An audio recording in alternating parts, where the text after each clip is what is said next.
Assalamualaikum warahmatullahi wabarakatuh. Innal hamdalillah nahmaduhu wa nasta'inuhu wa nastaghfiruh. Wa na'udzubillahi min shururi anfusina wa min sayyiati a'malina. May yahdihillahu fala mudhillalah wa may yudlilhu fala hadiyalah. Asyhadu an la ilaha illallah wa asyhadu anna Muhammadan abduhu wa rasuluh. Allahumma shalli ala Muhammad wa ala alihi wa sahbihi ajmain. Saudara-saudaraku yang berbahagia, di antara hikmah yang bisa kita dapat dalam ibadah adalah ketika beribadah, Allah memberikan kepada kita pengalaman-pengalaman yang membahagiakan. Pengalaman-pengalaman yang mungkin bahkan mengubah sikap perilaku kita sesudah beribadah. Salah seorang jamaah yang saya temani dalam umroh, Kang Cahyadi, berangkat umroh karena beliau menggantikan ayahnya. Ayahnya sakit, kemudian sekeluarga bernazar, bahkan membujuk, kalau ayah sehat, nanti ayah pergi umroh, ditemani oleh anak-anak. Semua sepakat bahwa sang ayah apabila sehat akan berangkat umroh, ditemani beberapa orang anaknya, tapi tidak termasuk Kang Cahyadi.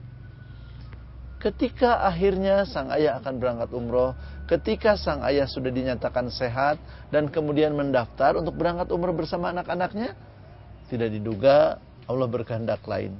Sang ayah wafat sebelum berangkat umroh. Seat yang sudah tersedia akhirnya digantikan oleh Kang Cahyadi. Cahyadi berangkat umroh menggantikan seat ayahnya yang kembali ke pangkuan ilahi Rabbi. Ketika selesai umroh, saya bertanya kepada Kang Cahyadi, apa yang dirasakan sesudah umroh atau ketika umroh? Beliau berkata, umroh itu rasanya seperti komputer yang diformat ulang. Maksudnya apa, kata saya? Pertama, katanya, ketika saya belum pergi umroh, saya memandang masjid dan sholat sebagai sesuatu yang tidak terlalu penting. Maksudnya, kata saya, iya, sholat kan waktunya panjang, kecuali sholat maghrib yang pendek. Sholat-sholat yang lain kan lapang waktunya. Atau kecuali subuh yang sangat juga terbatas. Maka saya biasa katanya sholat telat-telat. Sholat toh masih dalam range waktu, tidak mengapa. Namun ketika saya berumroh, Ustadz tahu tidak sekalipun kita sholat terlambat. Bahkan kita ketika berumroh menunggu datangnya waktu azan. 1 jam, bahkan 2 jam sebelum tiba waktu sholat, kita sudah berbondong-bondong pergi ke masjid. Kita nungguin azan. Kita menunggu tibanya azan. Maka kemudian seusai umroh, saya seperti komputer yang diformat ulang.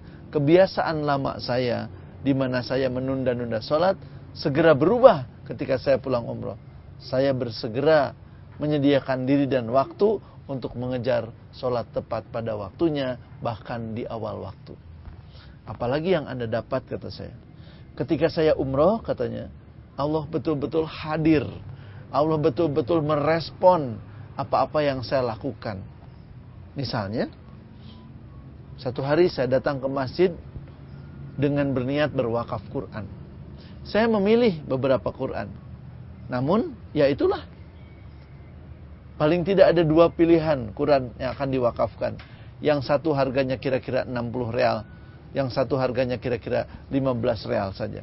Maka saya memilih untuk wakaf itu Quran yang harganya 15 real. Pikiran saya dengan 60 real mendapatkan 4. Kalau yang ini 60 real hanya dapat 1. Toh isinya sama saja meskipun cetakannya berbeda. Maka saya memilih Quran yang 15 real untuk berwakaf. Saya bawa ke dalam masjid. Saya simpan di rak Quran. Kemudian saya sholat. Usai sholat berjamaah, saya ingin keluar dari pintu yang lain. Tidak dari pintu yang sama ketika masuk. Maka saya memutar ke pintu keluar yang lain. Dan ketika saya belum sampai kepada pintu yang saya tuju, saya dengar seseorang memanggil-manggil. Haji, Haji. Saya tahu dia memanggil saya. Pandangannya tertuju kepada saya dan tangannya dilambaikan. Saya segera menghampiri orang yang memanggil saya. Saya tidak mengenalnya, tapi nampaknya betul-betul dia memanggil saya. Tampak di tangan orang itu sesuatu yang saya pikir itu Quran yang sangat indah.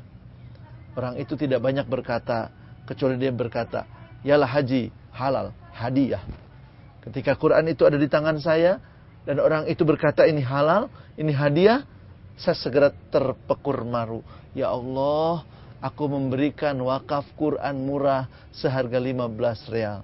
Namun, baru saja itu saya lakukan. Engkau memberikan kepadaku melalui laki-laki yang tidak saya kenal itu Quran yang sangat bagus, yang harganya ratusan real. Saya malu kepadamu. Jadi, kata Kang Cahyadi, ketika umroh, Allah betul-betul hadir, memberikan tarbiyah, memberikan pelajaran kepada saya. Dan saya bertekad untuk menjadi orang yang senantiasa mampu mengambil pelajaran dari apapun yang Allah hadirkan dalam hidup saya. Terima kasih. Assalamualaikum warahmatullahi wabarakatuh.